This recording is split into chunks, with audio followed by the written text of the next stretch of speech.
Hi guys, you are watching pharmacist Tayyab YouTube channel and I am Tayyab. अगर आप channel पे नए हैं तो आपसे रिक्वेस्ट है कि जल्दी से जो बेल आइकन नीचे नज़र आ रहा है इसको प्रेस कर दें और साथ में सब्सक्रिप्शन के बटन को भी रेड बटन को प्रेस कर दें ताकि जो भी लेक्चर अपलोड हो उसका नोटिफिकेशन ऑटोमेटिकली आप तक पहुंच सके।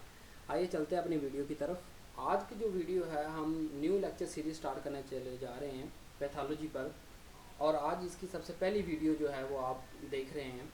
इसकी पूरे लेक्चर सीरीज़ जो है इसकी क्या क्या खसूसियात हैं इन्हें जल्दी से देखते हैं हम।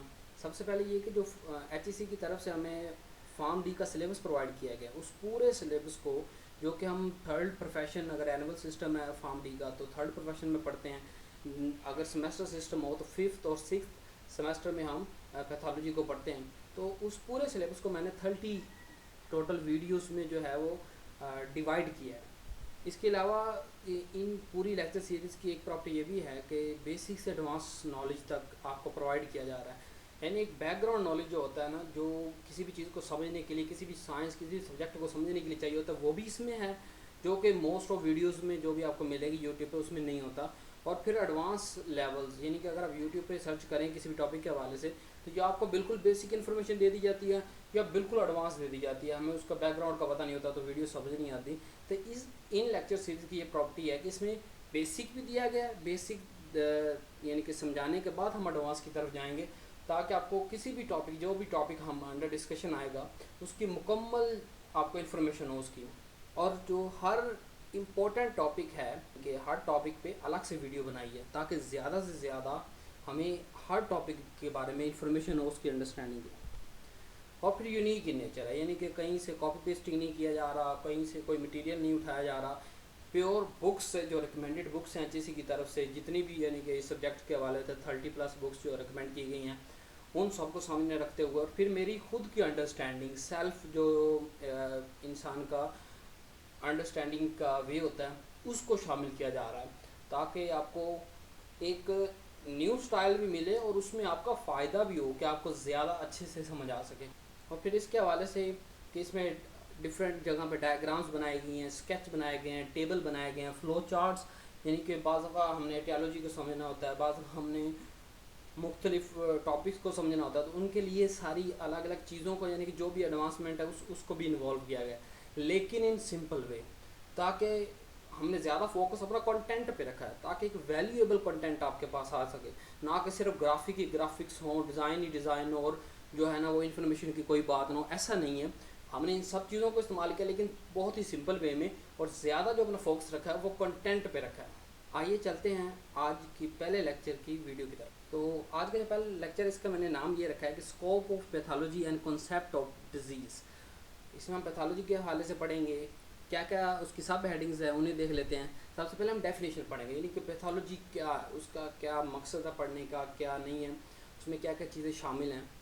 उसके अलावा हम बैकग्राउंड पढ़ेंगे कि पैथोलॉजी की कोई बैकग्राउंड हिस्ट्री है या कोई बैकग्राउंड इम्पोर्टेंस है तो वो भी हमारे सामने आ सके। हेल्थ और डिज़ीज़ के बारे में पढ़ेंगे, बेसिक कॉन्सेप्ट समझेंगे कि हेल्थ साइंस में किसको कहते हैं, डिज़ीज़ की क्या शक्ल हो सकती है, डिज़ीज़ को किस तरह समझा जा सकता है, या अगर यानी कि हेल्थ या डिज़ीज़ में से कोई लफ्ज़ बोला जाए तो हमारे जहन में सबसे पहला जो खाका बने वो क्या होना चाहिए, ये भी आज डिस्कस करेंगे। फिर डेफिनेशन ऑफ डिज़ीज़ देखेंगे, डिज़ीज़ क्या होती है, पैथोलॉजी की पॉइंट ऑफ व्यू से डिज़ीज़ किसको कहा जाता है। डिज़ीज़ की टाइप्स देखेंगे, कितनी टाइप्स हैं। और सबसे अहम जो है आज का टॉपिक वो है इवैल्यूएशन ऑफ पैथोलॉजी, के किन किन स्टेप्स, किन किन मरहलों के बाद आज हमारे सामने एक सब्जेक्ट जिसे हम पैथोलॉजी कहते हैं वो आया है। यानी शुरू से तो नहीं होगा ना, इसकी कोई ना कोई हिस्ट्री होगी। पहले ये किसी एक सब्जेक्ट की ब्रांच होगी, फिर उस ब्रांच में और ज़्यादा यानी कि नॉलेज आता गया, हमारे पास इन्फॉर्मेशन इकट्ठी होती गई, लोगों ने उस पर सर्च करना शुरू कर दिया, फिर हम उसे छोटी सी सब डिवीजन बना देते हैं, फिर हम एक वक्त आता है कि उसमें इतना नॉलेज हो जाता है कि हम उसे डिक्लेयर कर देते हैं कि एक सेपरेट सब्जेक्ट है, इसे अलग से पढ़ा जाए, इसकी ये अहम चीज़ें हैं, इसके ये यानी कि फ़ायदे हैं।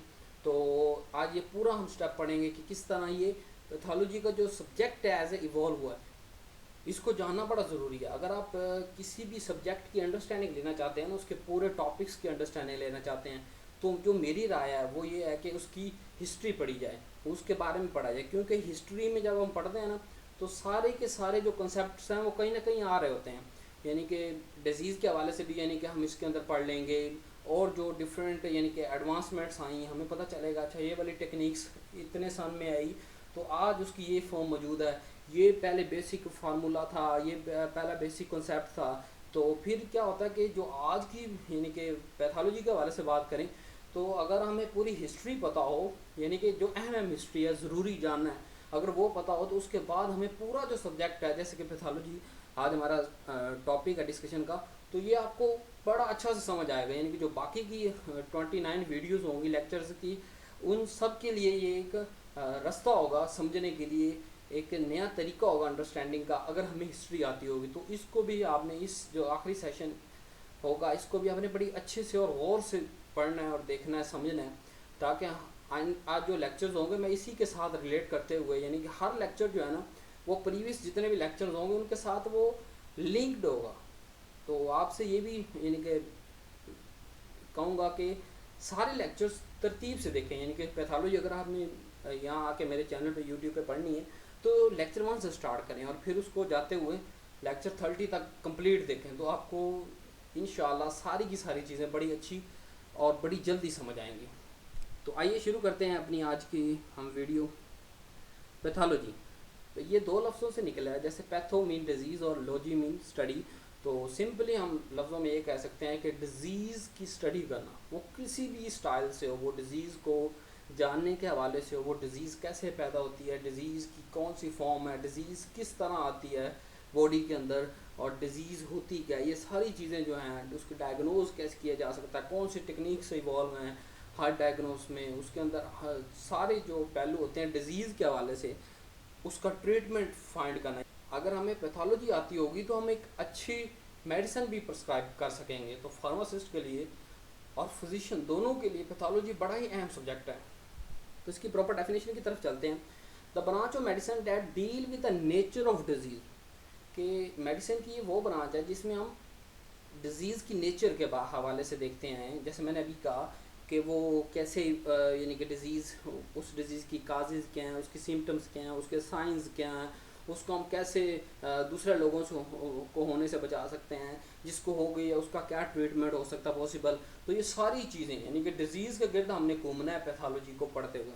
फिर नेक्स्ट डेफिनेशन हमारे पास है द साइंटिफिक स्टडी, यानी कि एक अरेंज्ड स्टडी होगी, एक पूरे इसके स्टेप्स होंगे कि स्टेप 1 आप इस तरह करें, 2, 3, 4, जैसे हर चीज़ की स्टडी में होता है इसी तरह इसका भी साइंटिफिक स्टडी है ये, कि बॉडी के अंदर डिजीज़ ने क्या क्या चेंजेस लेके आया।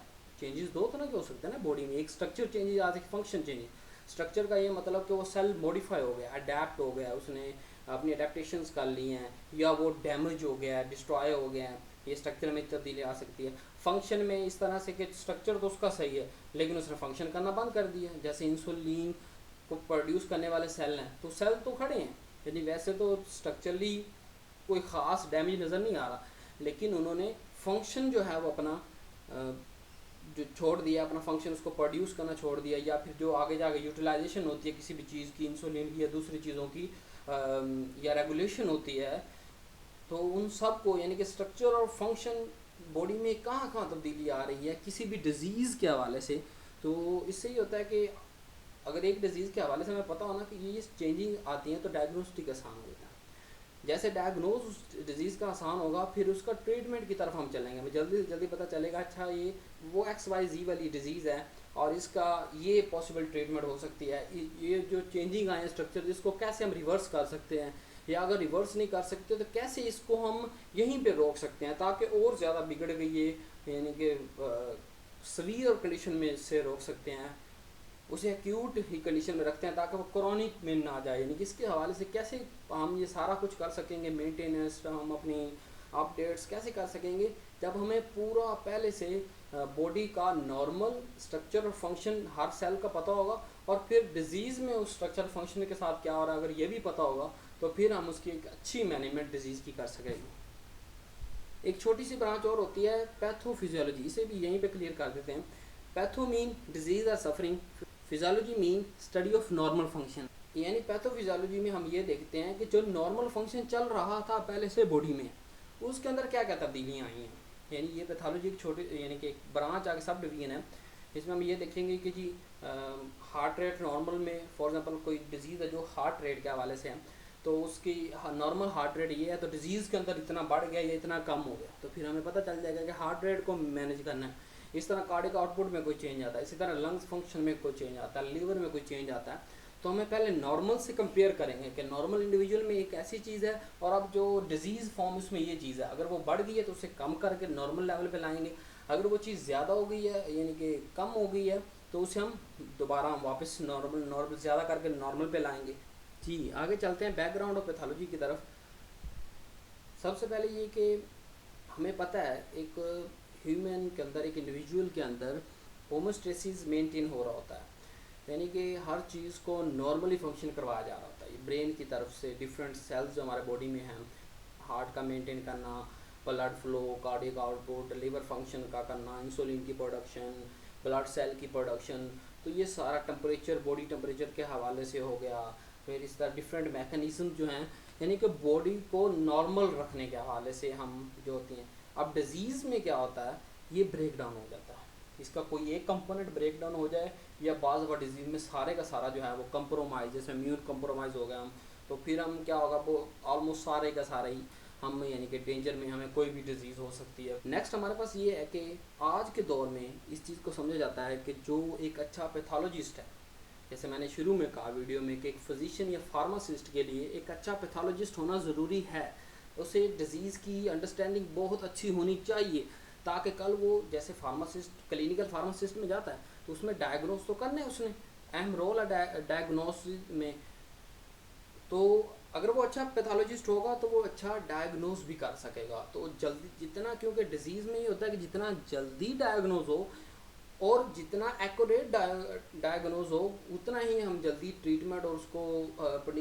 जो पेशेंट है उसको रिकवर करने की तरफ जा सकते हैं। जी इसी तरह जैसे मैंने कहा ना कि फिजिशियंस और फार्मासिस्ट और या जो भी मेडिकल रिप्रेजेंटेटिव्स हैं, जैसे फिजिशियंस और फार्मासिस्ट हैं, यानी कि जिसने भी क्लिनिकल की फील्ड में जाना है तो उसे डिज़ीज़ की काज, मैकेनिज्म, नेचर, टाइप का पता होना ज़रूरी है, ताकि वो जल्दी से जल्दी डिज़ीज़ को डायग्नोज कर सके।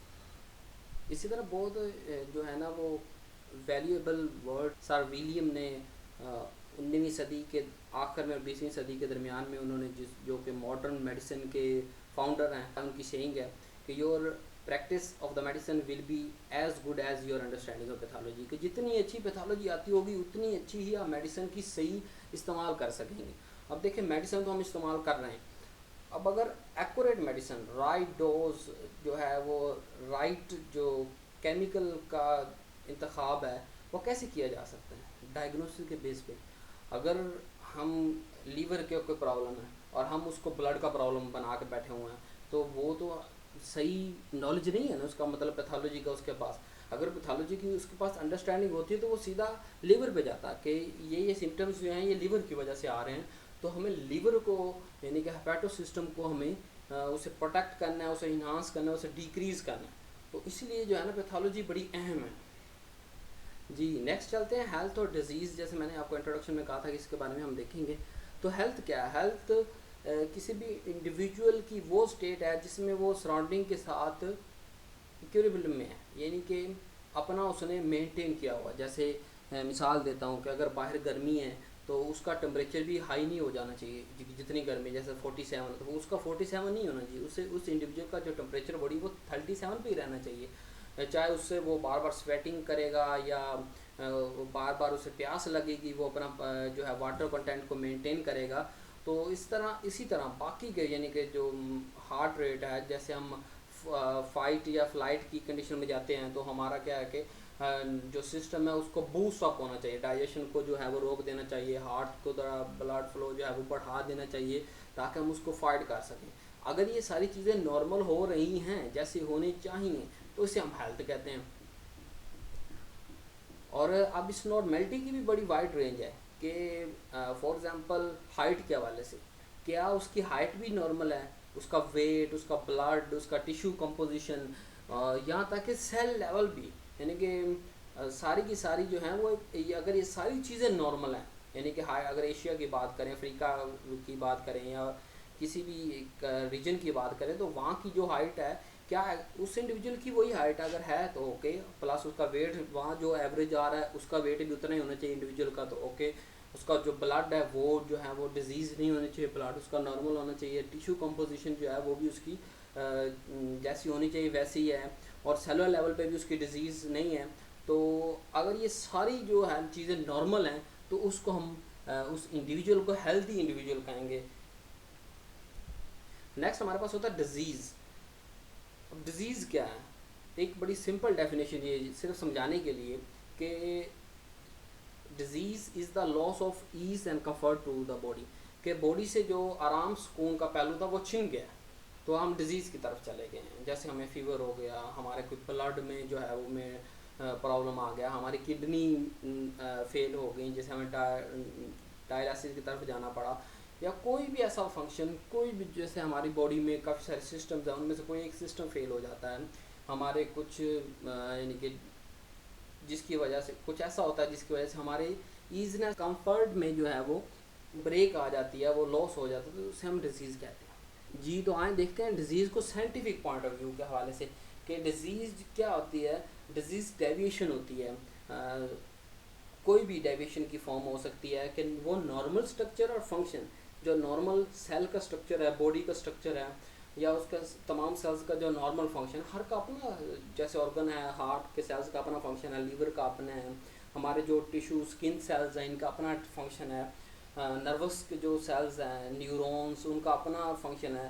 तो इनमें से पूरी बॉडी के मुख्तलिफ सेल्स के अंदर किसी भी सेल का स्ट्रक्चर या फंक्शन जो है वो किसी भी टिश्यू का हो सकता है, ऑर्गन का हो सकता है, ऑर्गन सिस्टम पूरे का पूरे का हो सकता है। अगर उसमें डेविएशन आ गई है, वो उससे ज़्यादा हो गया या कम होगा, दोनों डेविएशन की रेंज में आते हैं, और उसका हमें पता कैसे चलेगा, एक मखसूस साइन और सिम्टम्स हमें पता चलेंगी, जिससे हमें पता चलेगा कि, इसीलिए तो हमने हर डिजीज़ की अलग अपनी अपनी साइन और सिम्टम्स होती हैं, जिसकी वजह से क्या होता है कि डायग्नोस्टिक आसान हो जाता है।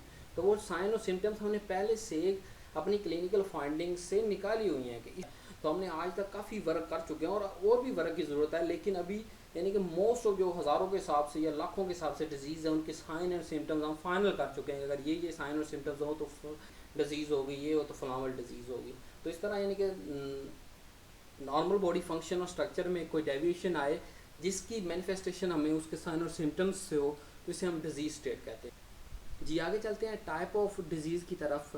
सबसे पहली टाइप है वो है इन्फ्लेमेटरी डिजीज़। इन्फ्लेमेशन से निकला है, यानी स्वेल्विंग, किसी भी जगह का फूल जाना, सूजन हो जाना, इसे कहते हैं, उस डिजीज़ को कहते हैं हम इन्फ्लेमेटरी। बहुत सारी डिजीज़ हैं, एक एग्जांपल मैंने यहाँ लिखी हुई है, टॉन्सिलाइटिस, यानी कि इन्फ्लेमेशन ऑफ टॉन्सिल्स। अब इसकी सिम्टम्स क्या, सोर थ्रोट होता है, फीवर होता है, इलार्जमेंट ऑफ टॉन्सिल्स है। इस तरह नेक्स्ट हमारे पास जो एक टाइप है वो है जेनेटिक डिजीज़, यानी कि जेनेटिक क्या होता है, जीन से निकला है। जीन क्या होता है, डीएनए जीन से बना होता है, और किसी भी जो इंडिविजुअल, हर इंडिविजुअल का अपना स्पेसिफिक डीएनए होता है, और उसकी एक नॉर्मल रेंज होती है कि जीन्स ने डेविएट ना करें, यानी कि किसी भी चीज़ की जीन्स जो हैं वो नॉर्मल ही होनी चाहिए। जैसे अगर कुछ जीन्स ऐसी हैं जो हेयर कलर इन्फ्लुएंस हो रहा है, उसकी वजह से डेवलप हो रहा है, तो अगर वो जीन ही ख़राब हो जाएगी उस इंडिविजुअल में, या बनेगी ख़राब, तो क्या होगा कि उसका हेयर कलर चेंज हो जाएगा, यानी जिस रीजन में वो रह रहा है उस रीजन जैसा उसका वो हेयर कलर नहीं होगा, या जिस फैमिली से वो बिलोंग करता है उस फैमिली, उसके जो बाप दादा की तरह उसका हेयर कलर नहीं होगा, चेंज हो जाएगा। क्यों? क्योंकि उसकी जीन जो है जिसमें पैगाम लिखा हुआ था, मैसेज था कि फ़लाँ कलर जो है वो उसके हेयर का है, या जिसकी वजह से आगे पूरा प्रोसेस चल के उसके हेयर के कलर ने डेवलप होना था, तो वो डिफेक्ट हो गया है। इस तरह ये तो मैंने एक एग्जांपल दी, और बहुत से एग्जांपल जेनेटिक की, जैसे मिसाल मैंने यहाँ दी है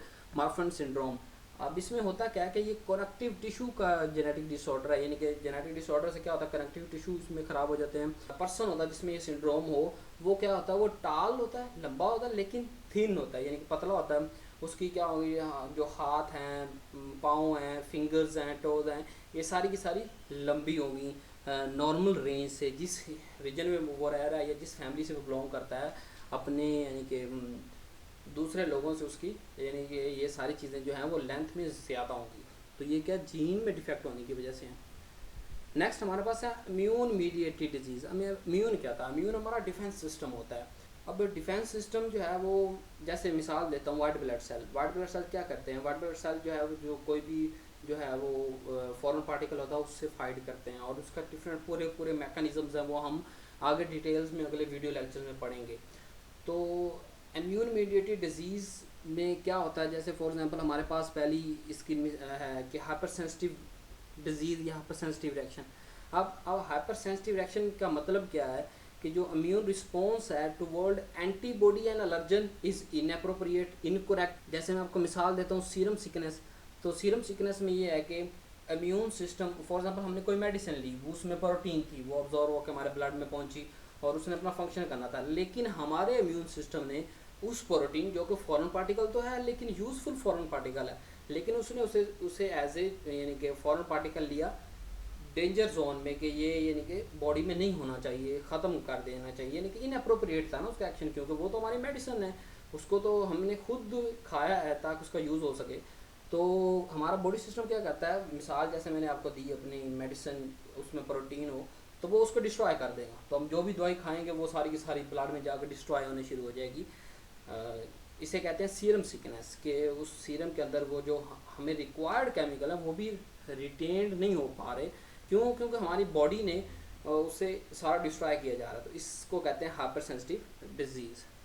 अब और इम्यून, जैसे ऑटो इम्यून डिजीज़। अब ऑटो इम्यून डिजीज़ में ये होता है रिएक्शन में कि हमारे जो सेल्स हैं, डिफेंस सिस्टम के सेल, वो हमारे अपने सेल्स के खिलाफ हो जाते हैं। हाइपर सेंसिटिव में तो ये हुआ था ना, जो फ़ॉरेन से चीज़ें गई थी, हमने वाकई फ़ॉरेन से ली थी लेकिन वो वैल्यूएबल थी, तो लेकिन उसने उसे डिस्ट्रॉय कर दिया। लेकिन ऑटो इम्यून डिजीज़ में ये होता है कि हमारे अपने सेल को के ही खिलाफ हो जाता है अब हमारा इम्यून सिस्टम, या उसे यानी कि रॉन्गली जो कहता है, यानी कि हमारे अपने सेल को वो समझता है कि ये फॉरेन पार्टिकल है, तो उसके खिलाफ फिर एंटीबॉडीज़ बनाता है और उसको डिस्ट्रॉय कर देता है। जैसे रूमेटॉइड अर्थराइटिस, ये क्या होता है, ये क्रॉनिक इन्फ्लेमेशन है जॉइंट्स की।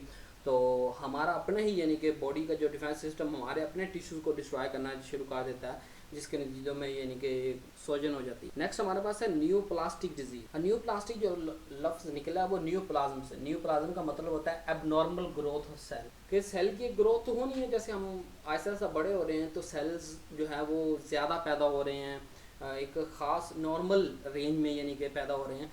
तो अगर वो उस जो इनहेरिट पैटर्न है सेल का उससे डेविएट कर जाते हैं तो हम उसे न्यूप्लाज्म कहते हैं। उन सेल्स को जो न्यू बनते हैं, जो यानी कि बॉडी के कंट्रोल में नहीं होते।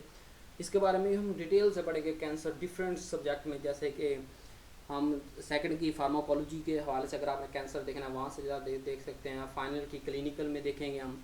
तो इस तरह डिफरेंट और बहुत से लेक्चर जिनमें डिटेल हर हम कैंसर के हवाले से, लेकिन हम यहाँ सिर्फ टाइप को क्लासीफाई कर रहे हैं तो इसलिए जल्दी जल्दी। तो न्यू प्लास्टिक डिजीज जिसमें न्यू प्लाज्म बनता है, यानी ऐसे सेल जो बॉडी कंट्रोल में नहीं होते, जैसे ब्रेस्ट कार्सिनोमा यानी ब्रेस्ट का कैंसर। नेक्स्ट हमारे पास डिजीज़ है जी इन्वायरमेंटल डिजीज़।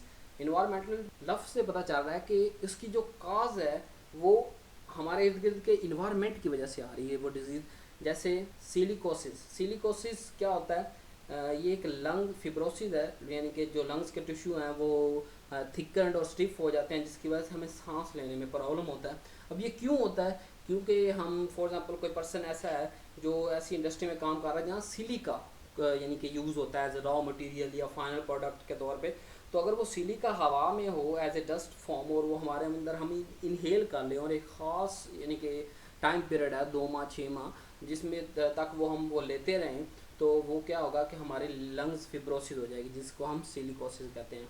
तो इसकी काज कहाँ से आई? इन्वायरमेंट, यानी जो जिस इन्वायरमेंट में इंसान फ़र्क कर रहा है उसकी वजह से उसे वो डिजीज़ हुई, और इसमें शॉर्टनेस ऑफ ब्रीथ जो है इसकी सबसे बड़ी साइन है।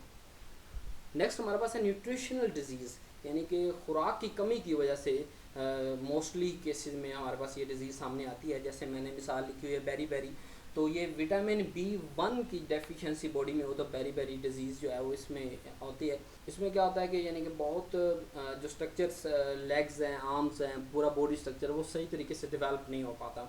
अब आगे बेरी बेरी जो है वो 2 तरह की होती है, एक ड्राई बेरी होती है, एक वेट बेरी बेरी होती है। अगर ड्राई बेरी बेरी की बात करें तो उसमें नर्व्स जो सिस्टम है वो डैमेज हो जाता है। अब नर्व सिस्टम डैमेज हो गया उसका मतलब कि हमारे ब्रेन की जो पूरे सिस्टम के साथ कोऑर्डिनेशन थी वो ब्रेक डाउन होगी। और अगर वेट बेरी बेरी की बात करें तो उसमें हमारा जो हार्ट और सर्कुलेटरी सिस्टम है वो फेल हो जाता है, वो सही तरीके प्रॉपर तरीके से काम नहीं कर पाता, तो इसको हम वेट बेरी बेरी कहते हैं। ये सारे का सारा विटामिन B1 की कमी की वजह से होता है। अब नेक्स्ट हमारे पास जो है लास्ट कैटेगरी है वो है इन्फेक्शियस डिजीज़। इन्फेक्शन जो है वो इन्फेक्शन का मतलब क्या होता है कि कोई भी foreign particle, foreign micro organism specially, वो हमारी बॉडी में जाए, जैसे बैक्टीरिया, वायरस, पैरासाइट, तो वो हमारी बॉडी में इन्विजन करे और उसके बाद अंदर रिप्रोड्यूस हो और अपने पूरे का पूरा यानी कि हमारे अंदर रिप्लिकेशन करके काफ़ी सारी अपनी कॉपीज़ बना ले और एक ख़ास तरह के साइन और सिम्टम्स शो करे। इसे कहते हैं इन्फेक्शन, और इस डिज़ीज़ को इन्फेक्शन डिजीज़ कहते हैं। जैसे कि ट्यूबरकुलोसिस, टीबी आम लफ्ज़ों में कह सकते हैं। इसका जो बैक्टीरिया काजेटिव एजेंट है वो है माइकोबैक्टीरियम ट्यूबरकुलोसिस। इसकी वजह से क्या होता है कि लंग्स जो हैं वो डैमेज हो जाते हैं और अदर बॉडी पार्ट भी इफेक्ट होते हैं, लेकिन मेन जो इसका टारगेट होता है वो लंग्स को डैमेज करना होता है। अब हम चलते हैं अपने लास्ट टॉपिक, इस यानी लेक्चर फर्स्ट का जो लास्ट टॉपिक और सबसे अहम टॉपिक, पैथोलॉजी कैसे इवॉल्व हुई। इसको टोटल 4 जो है ना वो डिफरेंट टाइम पीरियड्स में डिवाइड किया जाता है। जैसे कि प्री हिस्टोरिक यानी जो हिस्ट्री से पहले कुछ थोड़ा सा हमें मटेरियल मिला, वहाँ से लेके 1500 AD तक। फिर उसके बाद हमने सेकंड जो इरा इसके बाद आया 1500 से 1800, उसे हमने नाम दिया कि ह्यूमन एनाटॉमी से हम चले गए ग्रॉस पैथोलॉजी की तरफ। और फिर तीसरा जो इरा आया वो 1800 से 1950 तक, इस में हमने कहा कि टेक्नोलॉजी डेवलपमेंट और सेलुलर पैथोलॉजी तक हम पहुँचे। इसका जो लास्ट इरा यानी जो आजकल मॉडर्न पैथोलॉजी जो कि 1950 के बाद हम से लेके टिल प्रेजेंट तक हमने इसे डिवाइड किया। तो ये 4 मेजर टाइम पीरियड हैं। इसके हवाले से हम अलग अलग अभी बात करेंगे कि इन इराज में क्या क्या हुआ, कैसे हम एक इरा से दूसरे इरा में दाखिल हुए और कौन कौन सी तब्दीलियाँ आती गई। तो आइए चलते हैं पहले अपने इरा की तरफ, prehistoric time to 1500 AD तक। अब इसमें क्या था, इस पर यानी कि बहुत पुराने यानी कि ज़माने में उस वक़्त कुछ जो कंसेप्ट पाए जाते थे वो ये थे कि रिलीजियस बिलीफ थे कि हमारे मजहबी जो अकायद थे, ये जो मजहबी सोच थी लोगों की, वो डिफरेंट रिलीजन जो भी मज़हब हो उन सब में, प्लस मैजिक, जादू और मेडिकल ट्रीटमेंट, इन तीनों का बड़ा गठजोड़ था। यानी कि हमने डिजीज़ को, जैसे मिसाल देता हूँ, मजहबी सोच क्या थी, यानी कि तमाम जो है रिलीजियस तमाम मजहबों की बात कर रहा हूँ, उनमें ये मेजर ये सोच पाई जाती थी कि ये गॉड की तरफ से पनिशमेंट है। यानी डिजीज़ को हम उस वक्त क्या कहते थे, गॉड की तरफ से पनिशमेंट, डिवाइन पनिशमेंट के नाम से याद किया जाता था। या फिर हम कहते थे कि ये मैजिक जैसे काला जादू है, ये उसकी वजह से हुआ। तो इसकी सोच यानी कि शुरू इस इरा के शुरू में पाई जाती थी। फिर एक वक्त आया जैसे सुकरात का जो है इरा है, जो प्लेटो, एरिस्टोटल, इन इरा है, इस वक्त का जो इनका ज़माना है, उसमें फ़िलोसफिकल रैशनल अप्रोचेस, क्योंकि जहाँ सुकरात दूसरे फ़लसफ़े दे रहा, साइंस के हवाले से भी लोग मौजूद थे जिन्होंने कहा कि नहीं, इसे रैशनल अप्रोच, यानी कि अगर डिजीज़ हो रही है इसकी कोई ना कोई काज होगी, कोई ना कोई सिम्टम्स होंगे, कोई ना कोई साइंस होंगे, हमने अभी तक स्टडी नहीं किया, लेकिन इसका ये मतलब तो नहीं है कि हमने जो अपने बिलीव्स जो रिलीजियस या मैजिक के हवाले से बना लिए हैं वो अपनी जगह पे हैं, लेकिन हमें रैशनल अप्रोच की तरफ जाना पड़े। तो जहाँ हम दूसरी फ़लसफ़े डेवलप हो रहे थे सुकरात के ज़माने में, वहाँ साइंस में जो है अरिस्टोटल और प्लेटो की वजह से साइंस में पैथोलॉजी के हवाले से भी हमने रैशनल अप्रोच को यानी कि और मेथड ऑफ ऑब्जर्वेशन कि देखेंगे, अच्छा ये देखें नज़ला ज़ुकाम में इसमें ये ख़ास हैं, ये फिर हुआ दोबारा किसी दूसरे लोग को, उसमें भी यही सिम्टम्स आए, फिर तीसरी जगह हुआ, चौथी जगह, और इसकी ये ख़ास जड़ी बूटी देने से, ये ख़ास मेडिसिन देने से ये ठीक होगा। तो उन्होंने ये चीज़ यानी कि मेथड ऑफ ऑब्जर्वेशन अपना डेवलप करना शुरू किया उस वक्त के लोगों ने, साइंटिस्ट ने।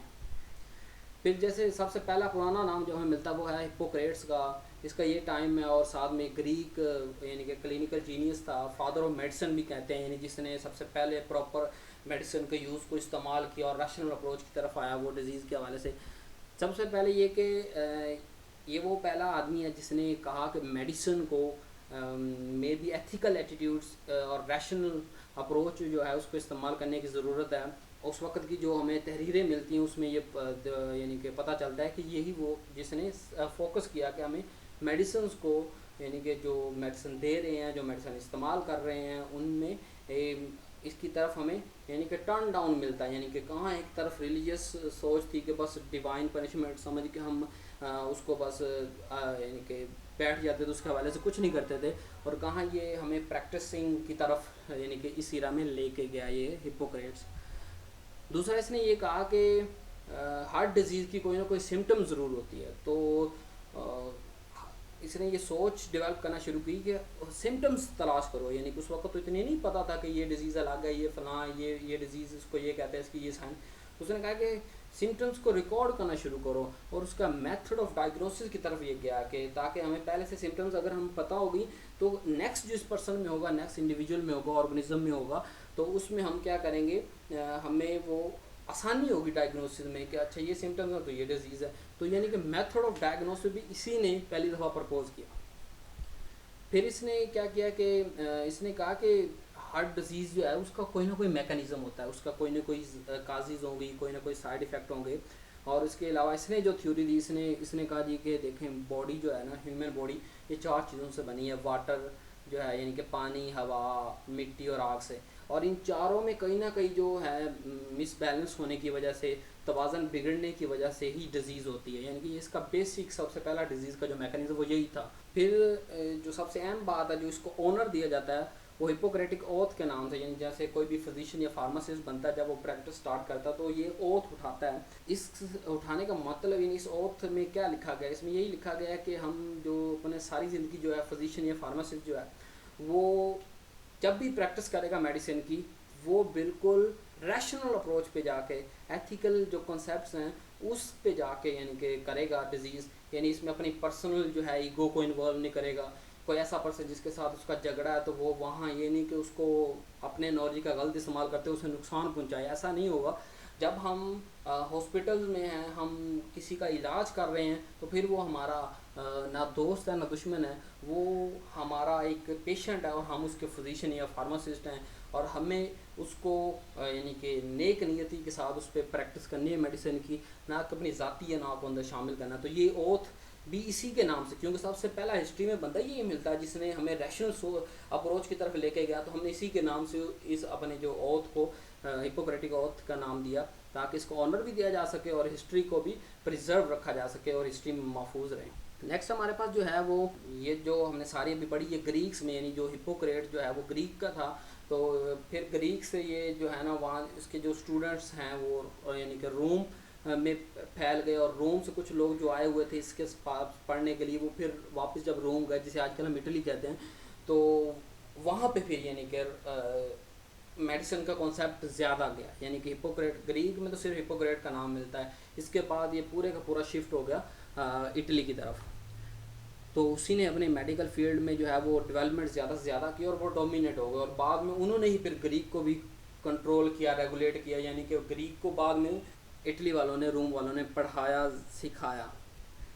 अब जो टंग ट्विस्टिंग टर्मिनोलॉजीज़ होती है ना, डिफरेंट पैथोलॉजी में पढ़ेंगे, और जो हम फिजिशियंस यानी कि फार्मासिस्ट जब बनते हैं हम, तो उसमें हमें डिफरेंट कोर्सेज में टंग ट्विस्टिंग टर्मिनोलॉजीज़ बताई जाती हैं, वो इसी इरा की हैं। ये जो जब ग्रीक से रोम इटली की तरफ गया ना नॉलेज, और इटली में ज़्यादा डेवलप हुआ, और वहाँ से फिर लैटिन लैंग्वेज थी, तो सारी की सारी टर्मिनोलॉजी जो हमें ज़्यादातर वो लैटिन में मिलती हैं, तो इसी ज़माने में हमें वो सारी टर्मिनोलॉजीज़ बनाई गई हैं। फिर उसके बाद इसी का जो स्टूडेंट है हिपोक्रेट का, वो है कैल्सस, जिसने पहली दफ़ा यानी कि साइंस ऑफ इन्फ्लेमेशन बताए कि इन्फ्लेमेशन जब भी होगी उसके 4 साइंस होंगे, जैसे रोबर यानी रेडनेस, यानी जहाँ इन्फ्लेमेशन होगी वहाँ रेडनेस ज़रूर होगी। फिर इसने कहा ये ट्यूमर यानी स्वेल्विंग होगी। और तीसरा कहा कलर यानी हीट, वहाँ वो एरिया यानी कि निस्बतन बाकी बॉडी के एरिया से वो ज़्यादा गर्म होगा, उसका टेम्परेचर ज़्यादा होगा। और चौथी इसने डॉलर के नाम से कही के पेन होगा, यानी कि उस एरिया में रेडनेस, स्वेल्विंग, हीट के साथ साथ वहाँ हमें पेन महसूस होगा। तो ये वो पहली यानी कि इन्फ्लेमेशन की साइन एंड सिम्टम्स थी जो हिस्ट्री में पहली दफ़ा किसी भी डिजीज़ के हवाले से साइन और सिम्टम्स बताई गई थी। नेक्स्ट हमारे पास जो है वो जेलिन के नाम से साइंटिस्ट है। जेलिन की आप फार्मास्यूटिकल प्रिपरेशन भी, फार्मासिस्ट के हवाले से बता रहा हूँ कि फार्मासिस्ट जो हैं वो जेलिन प्रिपरेशन के हवाले से भी बहुत ज़्यादा पढ़ते हैं, यानी फार्मास्यूटिक्स में भी इसका काफ़ी रोल है। तो लेकिन यहाँ पैथोलॉजी में इसका क्या रोल है, इसने अपनी थ्योरी पेश की। जेलिन ने, जैसे हिपोक्रेट ने एक थ्योरी पेश की, अब ये दूसरी थ्योरी आ रही है हिस्ट्री में पैथोलॉजी की, जेलेनिक थ्योरी, जिसमें कहा गया कि 4 बॉडी फ्लूइड होते हैं हमारे जिस्म में, ब्लड, लिम्फ, ब्लैक बाइल और बाइलरी सेक्रेशन। इसने कहा जी कि हमारा सारा बॉडी जो है रेगुलेटिंग इन 4 बॉडी फ्लूइड्स पर डिपेंड कर रहा है। तो अगर इन चारों में किसी एक या चारों ही ख़राब हो जाए तो हमें वो डिज़ीज़ की तरफ जाएंगे, यानी कि हमारा जो स्ट्रक्चर और फंक्शन जो है वो डिस्ट्रॉय हो सकते हैं। अब सीधा जो है वो ये ख़त्म हो रहा है। एंडोफीरा पे क्या हुआ, सबसे बड़ा जो नुकसान हुआ इस ईरा के लास्ट पे, सबसे बड़ा जो डिज़ास्टर कहेंगे वो ये है कि हम इतनी सारी डेवलपमेंट्स कर चुके थे इस ईरा में, लेकिन इस ईरा के लास्ट में यानी 1500 के नज़दीक जाके लास्ट में हमने मेडिसिन से फिर बैकवर्ड स्टेप स्टार्ट कर दिया। हम फिर वही जो इस इरा के शुरू में सोच थी, रिलीजियस मैजिक और इस हवाले से यानी डिवाइन पनिशमेंट की सोच। क्यों? क्योंकि उस वक्त के हालात ऐसे थे, जैसे एपिडेमिक यानी कि वबाई अमराज फैल चुकी थी पूरी पूरी कंट्री में, पूरी की पूरी रीजन में, पूरी दुनिया में। तो फिर जब यानी कि वबा फैलती है तो बहुत ज़्यादा डेथ्स होती हैं, और फिर एक इंसान जो है वो खौफ तारी हो जाता है उस पर। तो फिर क्या हुआ कि जब एपिडेमिक्स की वजह से यानी कि एक नुकसान जो पैथोलॉजी को हुआ वो ये है कि एक डेवलपमेंट पर ब्रेक लग गई, एक हम वहीं रुक गए जहाँ हमने ये अभी दो थ्योरियाँ आई थी, तो यहीं पे ब्रेक लग गई। आगे डिजीज़ और सिम्टम्स जो हैं इस ईरा के लास्ट पे कोई ख़ास हमें काम नज़र नहीं आया, यानी कि वही सुपर नेचुरल कॉन्सेप्ट्स की तरफ चले गए, डिवाइन पनिशमेंट का हमें सोच आ गई। तो और इसके बाद लास्ट में एक थ्योरी जो दी गई वो विटलिज्म की दी गई कि जो हमारी बॉडी है वो वाइटल सब्सटेंस से बनी हुई है, जो कि कहा गया कि वो जो सोल यानी कि रूह उसे कंट्रोल करती है, और अगर वो विटामिन्स अगर वो जो वाइटल सब्सटेंस हैं वो रूह को ना मिले तो डिजीज़ हो जाती है। यानी कि ऐसी थ्योरियाँ, विटलिज्म जैसी थ्योरियाँ आनी शुरू हो गई, जबकि कहाँ हम जेलिनिक और हिपोक्रेट जैसी थ्योरियाँ यानी कि हम फर्स्ट इन्फ्लेमेशन जो डिजीज़ उसके साइन एंड सिम्टम्स की तरफ जा चुके थे, लेकिन इस इरा के एंड पे यानी कि ये सारी तबाहकारियाँ हुई जिसकी वजह से एक छोटी सी ब्रेक लगी। और लास्ट में जो सबसे बड़ा यानी कि कहा जाएगा नुकसान हुआ वो ये कि डाइसेक्शन को रोक दिया गया। अब अगर हम डाइसेक्ट ही नहीं करेंगे, हम जो यानी कि कोई बंदा इंतकाल कर गया किसी डिजीज़ की वजह से, अगर हम उसे खोल के नहीं देखेंगे, स्टडी नहीं करेंगे, ये वो इरा जहाँ कुछ पता ही नहीं था, किसी डिजीज़ की साइन सिम्टम्स को पता ही नहीं था, और क्या हुआ कि पूरे वर्ल्ड में बैन कर दिया गया कि जी ये आप रूह को नुकसान पहुँचा रहे हैं, आप रूह को तकलीफ़ हो रही है। मैं यहाँ रिलीजियस बात नहीं कर रहा, मैं हम पैथोलॉजी पढ़ रहे हैं तो हम पैथोलॉजी की बात करेंगे कि पैथोलॉजी के हवाले से ये नुकसानदेह था कि जहाँ यानी कि कोई बुक ही नहीं है पढ़ने के लिए, कोई हमें साइन एंड सिम्टम्स ही नहीं है पढ़ने के लिए, हम कहाँ से ट्रीटमेंट लेके आएंगे। तो साइंटिफिक पॉइंट ऑफ व्यू के हवाले से ये बहुत ही यानी कि बैकवर्ड स्टेप था कि डायसेक्शन ऑफ ह्यूमन बॉडी जो है ना वो स्ट्रिक्टली रोक दिया गया कि कोई भी नहीं करेगा। तो इस इरा के एंड पे ये हमें लॉस हुआ। अब हम चलते हैं अपने दूसरा इरा की तरफ जिसे हम नाम देते हैं कि जी ह्यूमन एनाटॉमी से हम ग्रॉस पैथोलॉजी की तरफ गए 1500 से 1880 की तरफ। अब इस तरह में क्या हुआ, जैसे ही ये 1500 के बाद का दौर आया, एपिडेमिक कुछ कंट्रोल हुआ और अमवात का सिलसिला कम हुआ, लोगों में जो खौफ और हिरास फैला हुआ था वो कम हो गया। तो क्या हुआ कि हम दोबारा लर्निंग की तरफ आए, रिवाइवल ऑफ लर्निंग, यानी इस इरा में एक रिवाइवल ऑफ लर्निंग हुई, इटली से स्टार्ट हुई। इटली में ही हमने यानी कि जो पहले पहुंच चुके थे, इटली से स्टार्ट हुई और फिर ये पूरे यूरोप में यानी कि फैल गई। अब क्या वजह थी? तीन मेजर वजह थी इस यानी कि जो दूसरा इरा है हमारे पास इसमें रिवाइवल ऑफ लर्निंग की। सबसे पहली रीज़न थी वो ये थी कि आर्ट और साइंस जो थी ना वो काफ़ी डेवलप कर चुकी, यानी जैसे डिफरेंट जो टेक्निक्स थी वो कुछ ना कुछ यानी कि एडवांसमेंट उसमें आ चुका था। तो जब वहाँ जहाँ आर्ट और साइंस में एडवांसमेंट आई तो फिर हमने सोचा कि यहाँ इस तरफ भी हमें एडवांसमेंट लेके आनी चाहिए। तो ये पहली वजह बनी। दूसरी वजह ये कि यानी इस इरा में हमारे पास ये था कि आपको सोच की आज़ादी है। दूसरी वजह ये बनी, जो भी आप सोचना चाहें, जो भी आप थ्योरी देना चाहें आप दे सकते हैं। और तीसरा ये कि दोबारा हमने कहा कि रैशनल एटीट्यूड की तरफ आओ, कोई फ़लसफ़ा दो, यानी कि कोई ऐसी बात बताओ जिससे समझ आ सके। हम वो डिवाइन पनिशमेंट अपनी जगह है, लेकिन अगर हम सारी ज़िंदगी ही डिवाइन पनिशमेंट रह जाएंगे तो ये दुनिया तो ख़त्म हो जाएगी। तो यानी कि इस पूरे स्टेज में हम इतने सारे खरबों कई खरबों का नुकसान कर बैठेंगे आदमियों का। तो फिर दोबारा यानी कि ज़ोर दिया गया कि अब रैशनल एटीट्यूड की तरफ हमने गेन किया, और इस इरा में फिर जो है वो डेवलपमेंट होनी शुरू हुई इस इरा के शुरू में। तो इस इरा के शुरू में क्या हुआ कि ह्यूमन अनाटमी, क्योंकि मैंने कहा ना कि आर्ट एंड साइंस के एडवांसमेंट आया, यानी पेंटिंग वगैरह ज़्यादा अच्छी होती गई, ड्राइंग ज़्यादा अच्छी होती गई। तो इस इरा के शुरू में पहला जो स्केच बनाया गया है यानी कि बायो के हवाले से, साइंस के हवाले से, वो ह्यूमन मसल्स का बनाया गया और या एम्ब्रियो का स्केच बनाया गया, जो कि एक फेमस इटालियन पेंटर था लियोनार्डो, उसने बनाया। और फिर ये हम ह्यूमन अनाटमी की तरफ, यानी अब हम ह्यूमन अनाटमी की तरफ आ रहे हैं कि फिर इसके बाद फिर एक जो रेस लग गई, दौड़ लग गई कि जी हर जो अच्छा पेंटर है जो और साथ में उसके पास अवेलेबल रिसोर्स हैं कि वो इन चीज़ों तक मसल्स यानी कि इनके सैम्पल्स तक पहुंच सकता है, तो वो उसने इसको ड्रॉ करना स्टार्ट किया। फिर ये है कि डायसेक्शन जो है वो उसको इजाज़त दे दी गई इस इरा के शुरू में। इस इरा के बाद कि कहा गया कि चलो जो यानी कि सज़ा याफ्ता हैं, यानी कि जैसे डेथ पनिशमेंट होती है, हैंग टिल डेथ, तो इस तरह की कोई भी जो पनिशमेंट थी, कहा गया कि उन पेशेंट्स के अंदर आप जो है ना कि अगर उनको कोई डिजीज़ है, या सिंपल पढ़ने के लिए कि ह्यूमन के अंदर है क्या, कौन से ऑर्गन है, कौन सा ऑर्गन सिस्टम है, कौन सी ब्लड वेसल्स हैं, किस तरह का ब्लड होता है, हमारे ये आर्म्स जो लेग्स जो हेड ये किस तरह काम कर रहा है, कि जनरल ह्यूमन अनाटॉमी की तरफ हम गए डायसेक्शन की इजाज़त मिलने की वजह से। इस इरा के शुरू में हमें जो साइंटिस्ट का नाम मिलता है वो है जी गैब्रियल फिलोपिकस। इसका ये टाइम था और इसने क्या किया कि सबसे पहले ह्यूमन ओविडक्ट के हवाले से दिया, और इसी हवाले से हमने उस ट्यूब को जो क्या इसी साइंटिस्ट को ऑनर देने के लिए उसके नाम पे फिलोपियन ट्यूब के नाम से हमने रखा। क्यों। नेक्स्ट हमारे पास जो साइंटिस्ट है वो जी फेब्रिसियस, जिसने क्या किया कि लिम्फ टिश्यू के बारे में हमें बताया, कहाँ से ब्लड की जो है ना बर्ड की इंटेस्टाइन से उसने लिम्फ टिश्यूज़ लिए और बताया कि ये इंटेस्टाइन में लिम्फॉइड टिश्यूज़ होते हैं, जिसे हमने नाम दिया बुर्सा ऑफ फेब्रिसियस। तो इसी को ऑनर देने के लिए हमने इसमें यानी कि नाम दिया। और इस तरह यानी कि ह्यूमन अनाटमी अब डेवलप होते चली जा रही है ह्यूमन अनाटमी के बारे में, और जो यानी कि इंडिविजुअल यानी कि एनिमल और प्लांट के साथ कंपेयर करके एक्चुअली हमारा टारगेट ह्यूमन अनाटमी को समझना है। फिर आहिस्ता आहिस्ता क्या हुआ, जैसे मैंने कहा कि आपको डायसेक्शन जो है वो शुरू हो गए, और फिर जो है अगर कोई पर्सन डिजीज़ से यानी कि उसका इंतकाल होता है, यानी कि कोई सीवियर डिजीज़ थी, तो फिर क्या उसके जो लवाकिन थे या वो खुद ये कह के जाता था कि आप मेरा पोस्टमार्टम कर सकते हैं।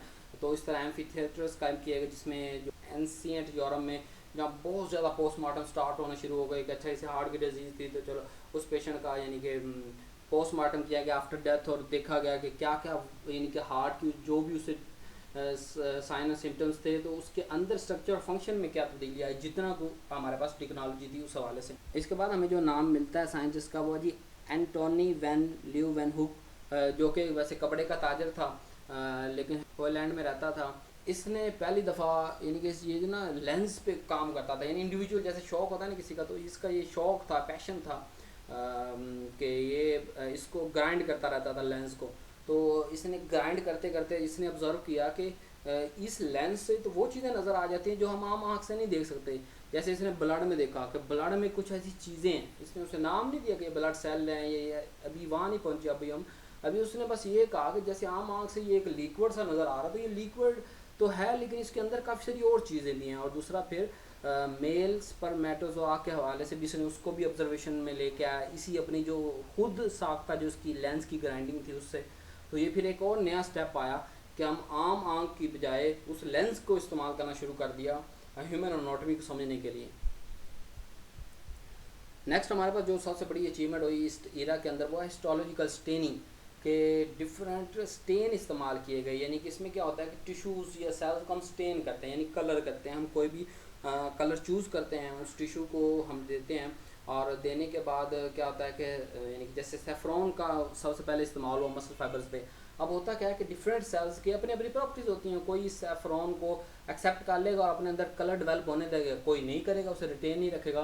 तो इस तरह क्या होगा, जैसे वो लेंस ग्राइंडिंग लेंस के नीचे जाएगा, उस वक्त तो ग्राइंडिंग लेंस ही थे हमारे पास, तो लेंस से जब हम देखेंगे तो हमें 2 3 4 6 अलग अलग सेल्स नज़र आएंगे कि ये चीज़ें सेक्शन अलग अलग नज़र आएंगी। ये जो इतनी चीज़ है यानी कि ये सेक्शन है, ये इसने रिटेन किया, इसका मतलब इसकी प्रॉपर्टी और इन सेल्स ने रिटेन, इन टिश्यू ने रिटेन नहीं किया, तो इसकी अपनी प्रॉपर्टी है। तो स्टेनिंग से भी हम हिस्टोलॉजिकल स्टेनिंग से भी हम एक और स्टेप ह्यूमन एनाटॉमी में आगे गए। फिर हमें जो नाम मिलता है वो है मार्सिलो मेलपीजी।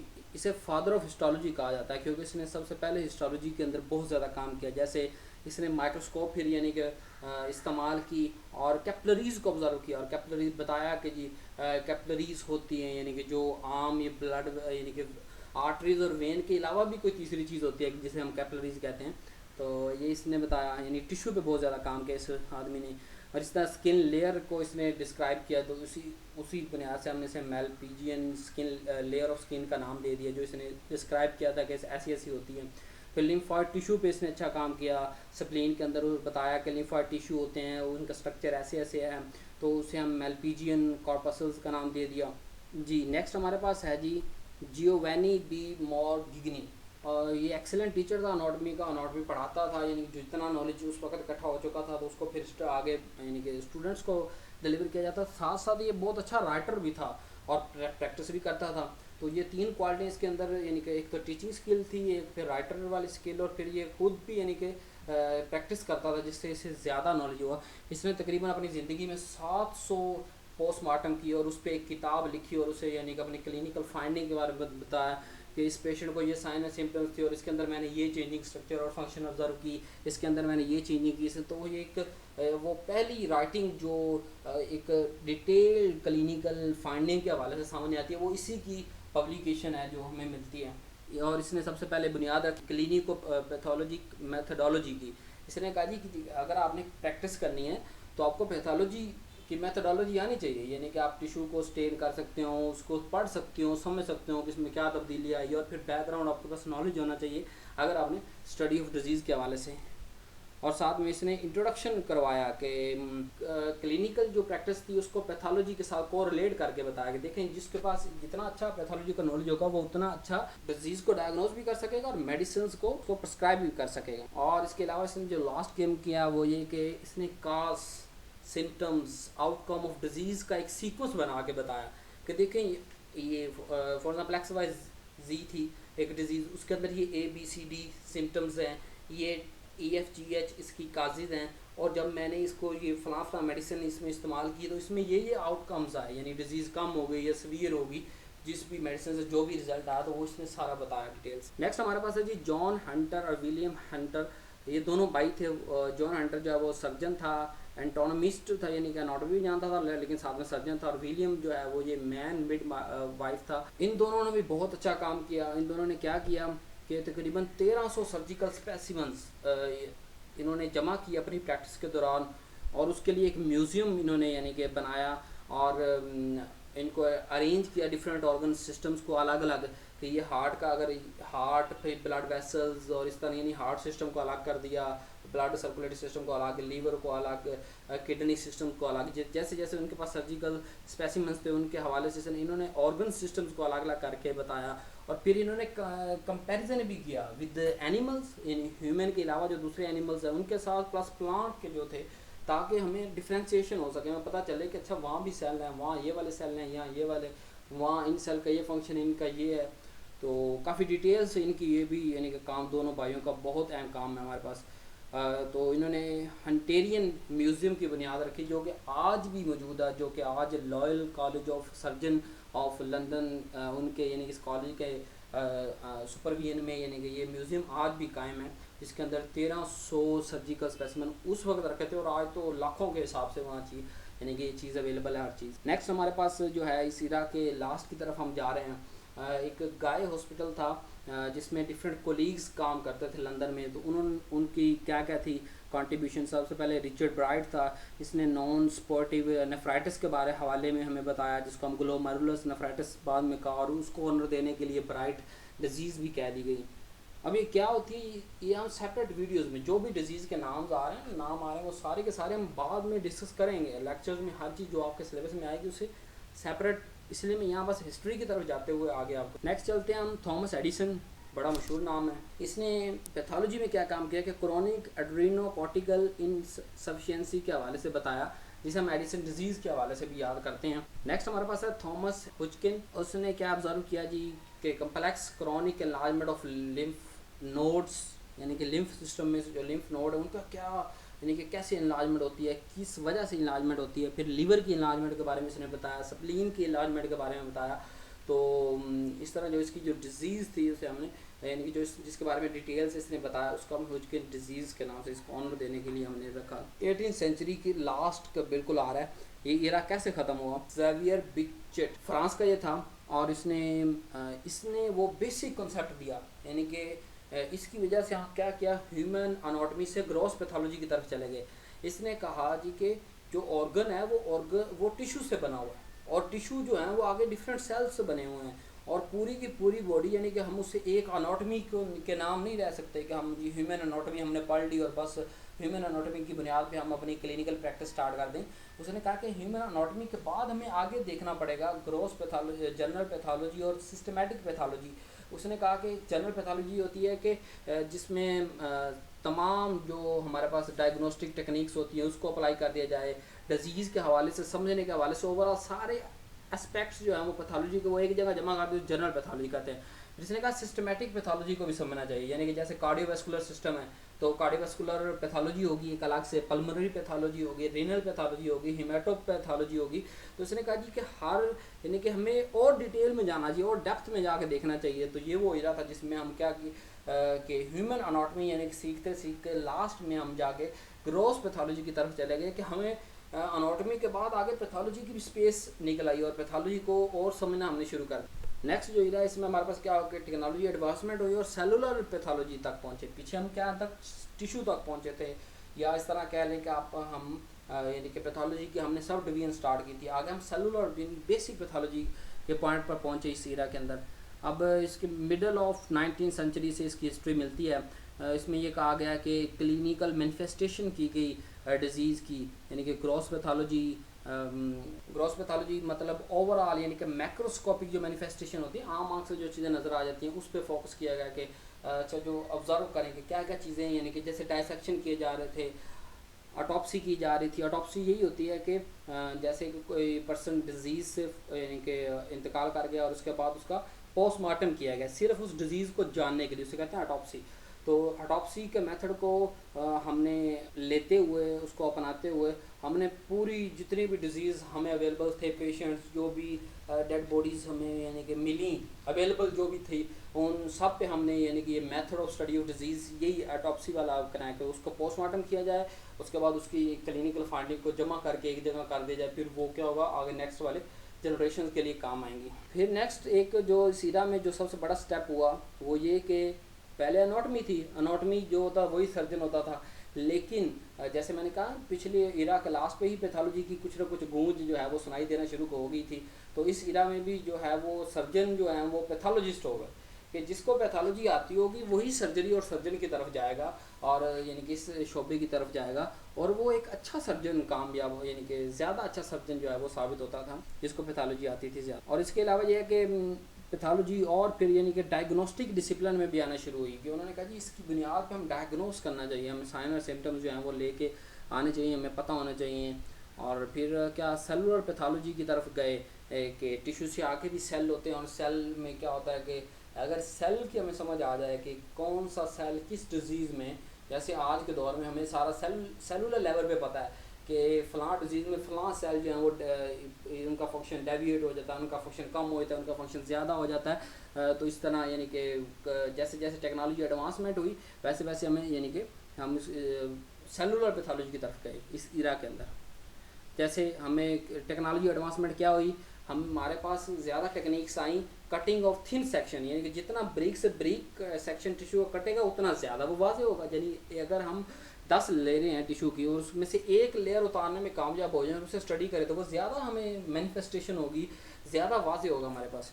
नेक्स्ट क्या हुई कि माइक्रोस्कोप इंप्रूव होती चलेगी। कहाँ हमें सिर्फ ग्राइंडिंग लेंस मिलते थे और फिर अगर माइक्रोस्कोप और फिर उसमें भी आई पीस और ऑब्जेक्टिव लेंस और डिफरेंट चीज़ों से माइक्रोस्कोप भी इंप्रूव होती चली गई।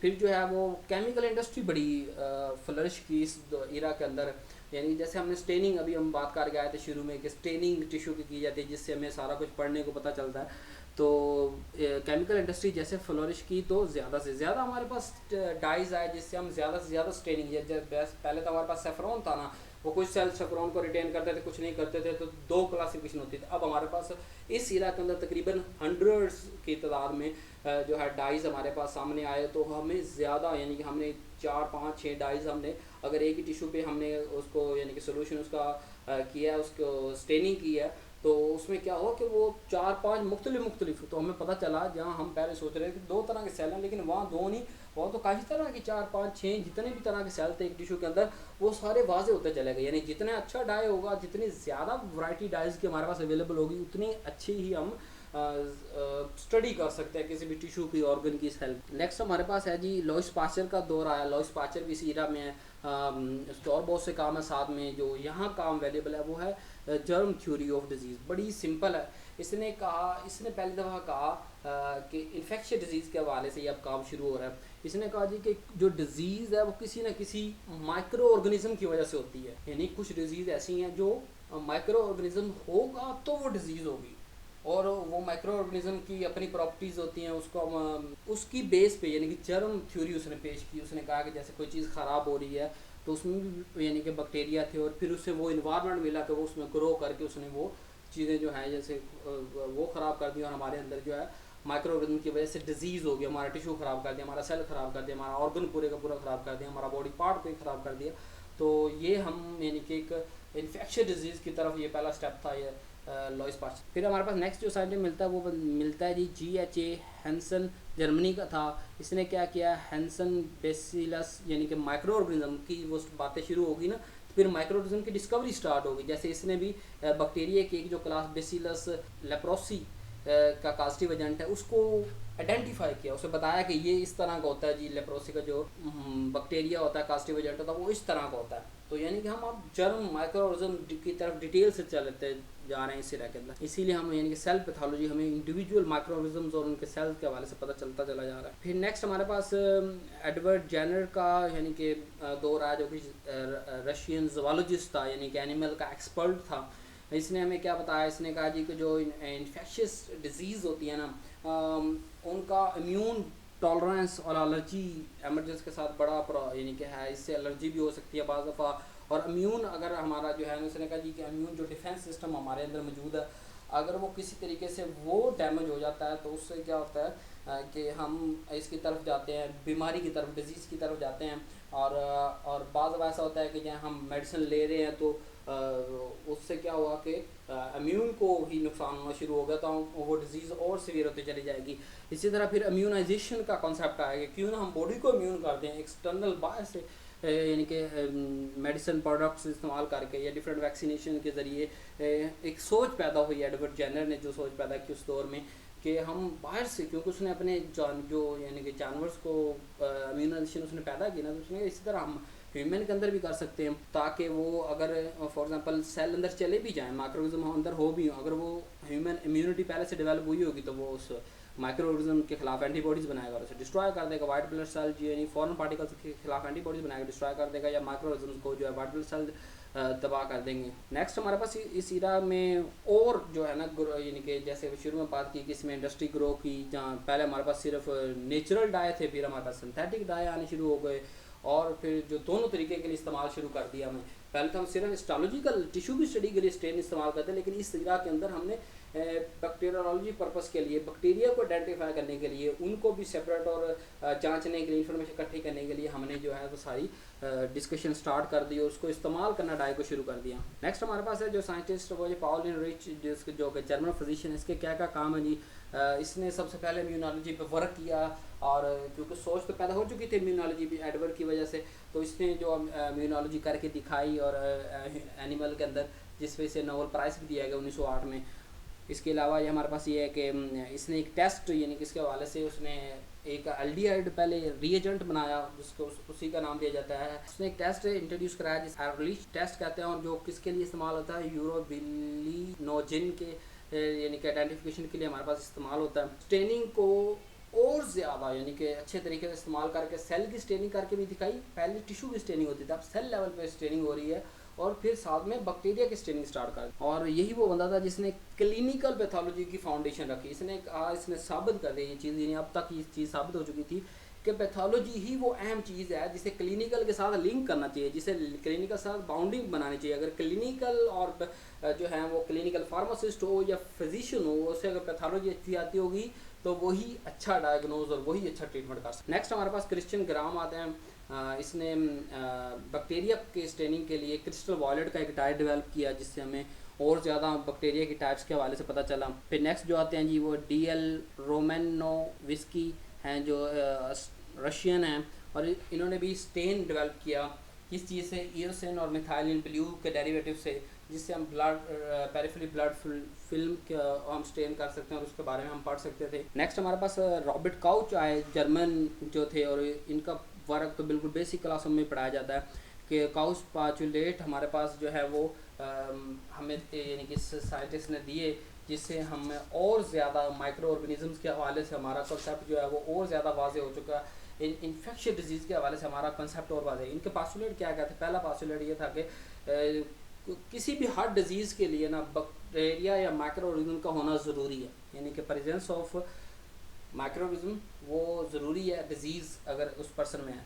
दूसरा इसने कहा कि वो जो माइक्रोऑर्गेनिज्म उस डिजीज़ के उसको अलग किया जा सकता है और प्योर कल्चर में ग्रो कराया जा सकता है। तीसरा पॉसिबिलिटी इसने ये दिया कि उस स्पेसिफिक डिजीज़ को जो प्योर कल्चर हमने तैयार किया है उसको अगर किसी हेल्दी इंडिविजुअल में भी लगा देंगे तो उससे भी डिजीज़ हो जाएगी। चौथा पॉसिबिलिट ये दिया कि जो हेल्दी पर्सन को हमने खुद से प्योर कल्चर लगा कर डिजीज़ किया था उससे फिर दोबारा वो जो माइक्रोऑर्गेनिज्म है वो अलग किया जा सकता है। यानी कि हमें इन्फेक्शियस डिजीज़ के बारे में ज़्यादा से ज़्यादा लिमिटेशन भी इसकी मिलती है एक इस थ्योरी की।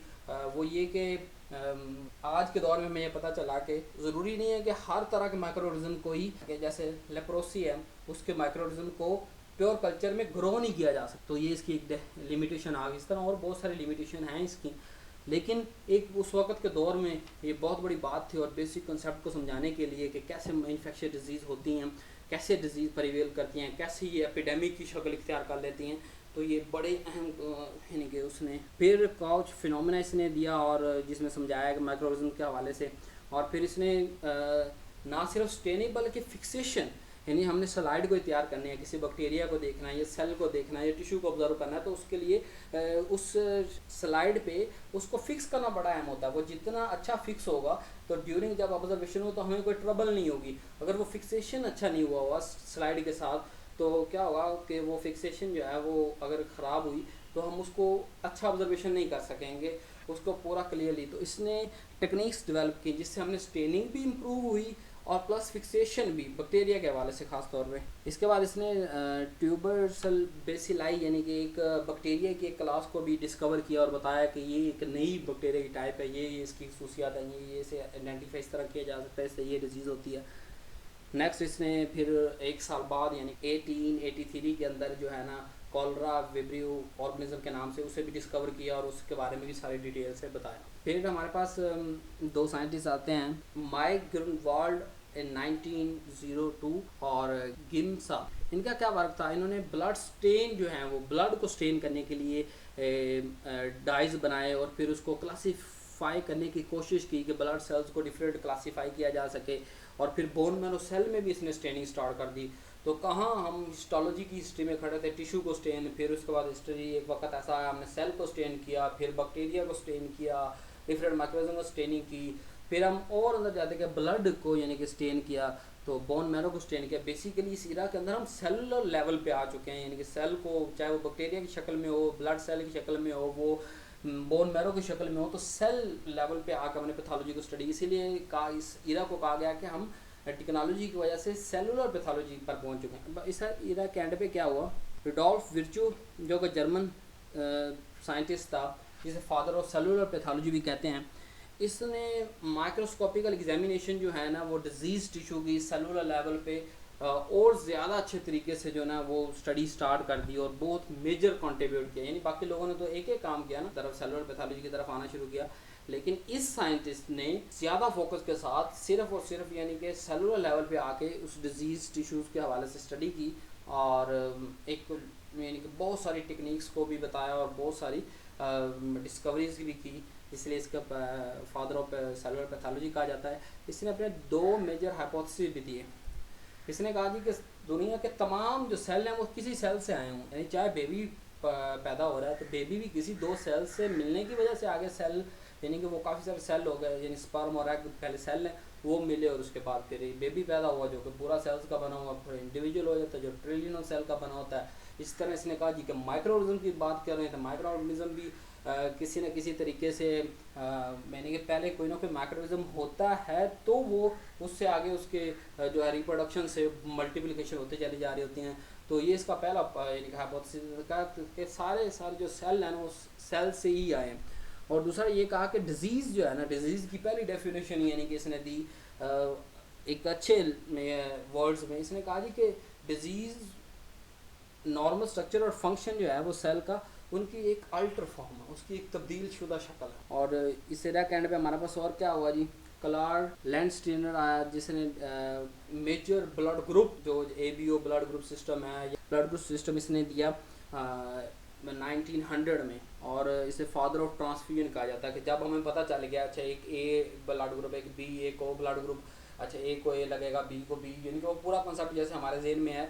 तो अगर ये क्लासीफाई ना करता तो ट्रांसफ्यूजन नहीं हो सकती थी। इसने क्लासीफाई करके बहुत बड़ी अचीवमेंट की जिससे ट्रांसफ्यूजन ब्लड की आसान होगी। नेक्स्ट हमारे पास है जी रोस्का एंड लोरीज, जिसने 1933 में इसने माइक्रोस्कोप इन लोगों दोनों ने डेवलप की और इन्होंने मदद की पैथोलॉजिस्ट की ताकि वो ज़्यादा यानी कि अल्ट्रा स्ट्रक्चर जो है वो सेल का देख सके और ऑर्गेनेलिस यानी कि सेल से हम ऑर्गेनेलिस की तरफ जा रहे हैं कि सेल के अंदर भी कोई चीज़ें मौजूद होती हैं जिसको देखा जाना चाहिए, जिसके बारे में जैसे माइटोकॉन्ड्रिया, DNA, न्यूक्लियस दूसरी है। तो इनकी वजह से इन्होंने जो माइक्रोस्कोप में डेवलपमेंट्स की उनकी वजह से हमें पैथोलॉजिस्ट को ज़्यादा से ज़्यादा ईजीनेस आई और ज़्यादा स्टडी स्टार्ट हो। फिर विलियम नामी हमारे पास एक साइंटिस्ट है, पहले साइकेट्रिस्ट था और बाद में ये पैथोलॉजिस्ट हो गया और इसने बुक्स भी लिखी और जो बहुत वैल्यूएबल बुक्स थी। जैसे कि इसके एक बुक का नाम है पैथोलॉजी ऑफ सर्जन्स, यानी सर्जन के हवाले से इसने एक बुक लिखी क्योंकि ये बहुत अच्छा राइटर था। और 1925 में इसके बाद इसने एक और किताब लिखी टेक्स्ट बुक ऑफ पैथोलॉजी 1932 में। ये दोनों बुक्स तकरीबन 50 साल तक यानी 19 सदी तक ये बुक्स जो है पूरे वर्ल्ड पे छाई रही। यानी कि यही वो बेसिक यानी कि किसी ने अगर सर्जन बनना होता है पैथोलॉजिस्ट बनना होता था तो इन्हीं दोनों बुक्स को लेके वो स्टडी करते थे और पढ़ाया जाता था, कोर्स का हिस्सा बना दिया गया। यानी इतनी वैल्यूएबल सी बुक थी, यानी उस वक्त की जितनी भी फाइंडिंग थी इसने अपने बुक्स में लिख दी थी। तो इसलिए तकरीबन 50 साल तक ये बुक्स, इसके बाद फिर और दूसरी बुक्स आती गई। यानी इसके बाद हमारे पास नेक्स्ट आखिरी आ गया कि मॉडर्न पैथोलॉजी 1950 से लेके प्रेजेंट की बात करेंगे। तो 20वीं सदी के आखिर से यानी कि 1950 से आगे चलना हमने 21वीं सदी के शुरू तक काफ़ी कुछ हमारे लिए जो है वो पॉसिबल हो चुका था। क्या क्या कि मालिक्यूल लेवल पे जाके हम स्टडी कर सकते थे डिज़ीज़ को कि किस मालिक्यूल की वजह से जो है वो प्रॉब्लम हो रहा है। यानी जैसे हम कहते हैं ये कैल्शियम चैनल है तो कैल्शियम आ रहा है जा रहा है और कैल्शियम जो है अगर ये चैनल इनिबिट हो जाता है तो क्या क्या डिजीज़ हो सकती है। अगर पोटाशियम चैनल, तो इस तरह जो भी डिफरेंट मॉलिक्यूल्स हैं हमारे बॉडी के अंदर सेल के अंदर बेसिकली उनकी स्टडी शुरू हो गई और उनसे हमें ज़्यादा डिजीज़ को अंडरस्टैंडिंग आसानी हुई। फिर हमारे पास एविडेंस बेस और ऑब्जेक्टिव डायग्नोस्टिक स्टार्ट हुई। यानी कि एविडेंस बेस हमने पहले सारा कुछ हमारे पास इतनी लंबी जो हिस्ट्री मौजूद है अभी पढ़ के आए हैं उनकी बेस पे हमारे पास काफ़ी कुछ डाटा अवेलेबल है। और फिर ऑब्जेक्टिव डायग्नोस्टिक है बस जो स्पेसिफिक साइन और सिम्टम्स हमें मिल रही हैं अगर क्राइटेरिया पूरा करें तो उस डिज़ीज़ को डिक्लेयर करके उसकी ट्रीटमेंट की तरफ हम जाना शुरू हुए। और दूसरा ये कि इस इरा के अंदर ज़्यादा से ज़्यादा अप्रोप्रिएट थ्योरीज बनना शुरू हुई। पहले जो भी थ्योरी बनती थी उसको रिजेक्ट कर दिया जाता था, उससे कोई नई थ्योरी आती थी, 50 साल लगे होते थे इसी काम में। लेकिन आज के दौर में जो भी थ्योरी देती है उसे चेक करना ज़्यादा आसान होता है, जल्दी से जल्दी उस थ्योरी को चेक करके रिजेक्ट या अपना यानी कि एक्सेप्ट कर लिया जाता है। तो नेक्स्ट थ्योरी की तरफ जाते हैं, नेक्स्ट थ्योरी की तरफ हम जल्दी जा रहे हैं क्योंकि टेक्नोलॉजी एडवांस होने की वजह से। पहले क्या होता था, पहले किसी ने अगर कोई थ्योरी दी और 50 साल तक हम उसे मान के रखते थे जब तक वो गलत साबित नहीं होती थी, तो उस वक्त तक वो थ्योरी यानी कि हमको वैलिड थी। लेकिन आज के दौर में जल्दी से जल्दी जो है ना वो ज़्यादा यानी कि डाटा हमारे पास आ रहा है और उस ज़्यादा डाटा में से एक वैल्यूएबल डाटा हम अलग भी कर सकते हैं। नेक्स्ट हमारे पास ये है कि जो मॉलिक्यूलर बायोलॉजी में बहुत ज़्यादा काम हो चुका है, जैसे DNA हमारे बॉडी के अंदर और दूसरे मॉलिक्यूल्स लेवल पे जो है ना बहुत ज़्यादा काम हो चुका है इस इरा के अंदर, जो कि बड़ा ही अहम काम है डायग्नोस्टिक के हवाले से, ट्रीटमेंट के हवाले से। जेनेटिक जैसे डिसऑर्डर है, इम्यूनोलॉजी है, कैंसर है, तो इस सब में मॉलिक्यूलर जो है ना वो बड़ा अहम किरदार अदा किया है। नेक्स्ट चलते हैं जी, इसको इरा को आप डिटेल से पढ़ते हैं। इसमें काफ़ी सारी डिस्कवरी हुई जिनकी वजह से हमने यानी कि एक चेंजिंग आ गई हमारे डायग्नोस्टिक सोच में, रैशनल और एथिकल्स के। सबसे पहले तो description of structure of DNA दिया गया वेस्टर्न क्रिक 1953, यानी DNA का स्ट्रक्चर बताया गया कि DNA का स्ट्रक्चर इस तरह का होता है। तो हम DNA यानी मॉलिक्यूलर लेवल तक पहुंच गए। और फिर उसके बाद आगे क्रोमोसोम, डिफरेंट क्रोमोसोम्स बताए गए कि ये जो यानी कि एक तो एग्जैक्ट नंबर आया हमारे पास कि ह्यूमन के अंदर 46 होते हैं या 23 पेयर्स होते हैं। और फिर यानी कि इस तरह हमें और डेप्थ से डेप्थ हम चाहते गए। इसके बाद हमारे पास डिफरेंट डिजीज़ के हवाले से क्रोमोसोम आए, फ़लाँ क्रोमोसोम की फ़लाँ जो पार्ट है XYZ पार्ट, इसके अगर जीन्स में तब्दीली आए तो क्या होता है कि वो इसको एक्सेप्ट करना चाहिए, और ये वो उस जीन की अल्ट्रेशन की वजह से ये डिज़ीज़ पैदा हुई है।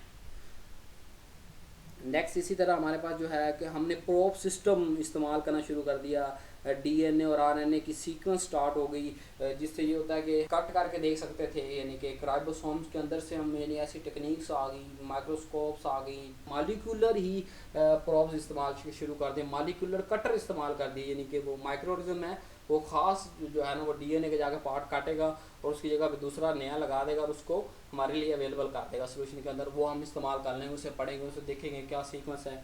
तो बड़ी अहम अचीवमेंट्स हुई। उसके अलावा रिकम्बिनेंट DNA की टेक्निक्स आई, जो कि यानी कि हम इस्तेमाल कर सकते थे restriction enzymes to cut and paste the bite of DNA को स्टैंड को वहाँ थोड़ा सा काट के बाहर ला के स्टडी कर लिया और वहाँ पे भी कुछ और लगा दिया।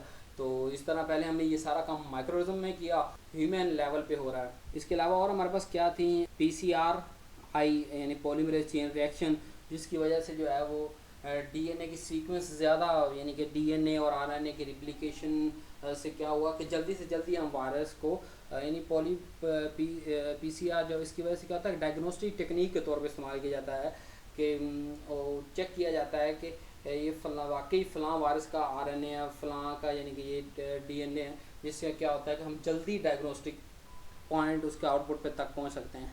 फिर हमें बताया गया जी कि flexibility and dynamics of the DNA, ये मैकक्लिंटिक ने बताया कि और इसे इस बात पर नोबेल प्राइज़ भी दिया गया। उसने कहा कि जो DNA ये डाइवर्स है, यानी कि हमने कह तो दिया कि 40 क्रोमोसोम है, इस पर टोटल इतनी जीन्स है, लेकिन एक ऑर्गेनिज्म से दूसरे ऑर्गेनिज्म की जीन जो है वो मैच नहीं होती। तो हमें अगर किसी डिज़ीज़ का इंडिविजुअल लेवल पर जाकर सोचना होगा कि उसकी जीन्स में क्या प्रॉब्लम आ रही है जी। तो इसी तरह हम जो है बाद में somatic cell nuclear transfer techniques जो है वो इस्तेमाल हुई एक शीप को क्लोन करने के लिए, और जिसे डोली का नाम दिया गया। यानी ये सबसे बड़ी अचीवमेंट थी कि सेलुलर लेवल के हवाले से या कि डेवलपमेंट के हवाले से, कि हमने सेल को डेवलप करके एक यानी कि डोली शीप हमने डेवलप की, और बाद में जो है कि ह्यूमन यानी एक तरफ यानी ह्यूमन बीइंग की भी क्लोनिंग का हमारे पास थिंकिंग स्टार्ट हो गई, किसे भी क्लोन करवाया जा सकता है। लेकिन इस पर काफ़ी सारे एथिकल प्रॉब्लम्स होने की वजह से इसकी तरफ नहीं जाया जा रहा, लेकिन एक सोच जो है वो परिवेल साइंटिफिक जो सोसाइटी है उसमें परिवेल कर रही है कि किस किस तरीके से ह्यूमन को भी क्लोन किया जा सके। ह्यूमन को क्लोन अगर क्लोन ना किया जा सके तो किस किन तरीक़ों से जो DNA में तब्दीली करके, यहाँ कोई इतना ज़्यादा काम नहीं हुआ, सिर्फ जो साइंटिफिक सोसाइटी है उसमें ये बहस चल रही है और इसकी तरफ, यानी जैसे डोली एक बहुत बड़ा स्टेप है, हमने एनिमल में तो ये कर लिया, लेकिन एक वक्त ऐसा आएगा कि ह्यूमन में भी हम ऐसा करने में काम जी। तो आज हम कहाँ पहुँच चुके हैं मॉडर्न पैथोलॉजी का, क्या आज तो हमें टोटल नंबर ऑफ़ जीन्स का पता है कि जी इतने ह्यूमन यानी कि 30,000 जीन्स जो हैं वो ह्यूमन जीनोम में मौजूद हैं, फ़लाँ बैक्टीरिया के अंदर इतनी जीन्स हैं, फ़लाँ में इतनी है, फ़लाँ में इतनी है, उससे सीक्वेंस हो चुकी है और इस पर नोबेल प्राइज़ भी मिला है। और 2003 में ये काम यानी ह्यूमन जीनोम प्रोजेक्ट HGP के नाम से जो प्रोजेक्ट चल रहा था 2003 में ये कम्प्लीट हुआ और इस पर इन्हें नोबेल प्राइज़ भी दिया गया। और इसके बाद ये यानी कि ना सिर्फ सीक्वेंस हुई बल्कि हमें यहाँ तक डिटेल पता चल चुका है कि किस नंबर जीन्स पे कौन सी डिज़ीज़ जो है वो प्रोड्यूस हो सकती है, कौन सी जो है ना इफेक्ट करती है। जैसे आइज़ का कलर है तो कौन से नंबर पे क्रोमोसोम पे किस सीक्वेंस पे, जैसे क्रोमोसोम नंबर एग्जांपल देता हूँ, जैसे कि क्रोमोसोम नंबर हमारे पास 5 है, उस पे जो 5 नंबर पे जीन है वो आइज़ को कलर के रिस्पॉन्सिबल, एग्जांपल दे रहा हूँ आपको, एग्जैक्ट नहीं बता रहा। तो इस तरह हम यानी कि इस वक्त हम मॉलिक्यूलर लेवल्स पे जा चुके हैं, DNA की हमें अंडरस्टैंडिंग है और ये भी बहुत ज़्यादा यानी कि काम इस पर जारी है और डिफरेंट चिप्स आ रही हैं और जो है cDNA बनाने में और डिफरेंट टेक्नोलॉजीज़ को हम लिंक कर रहे हैं।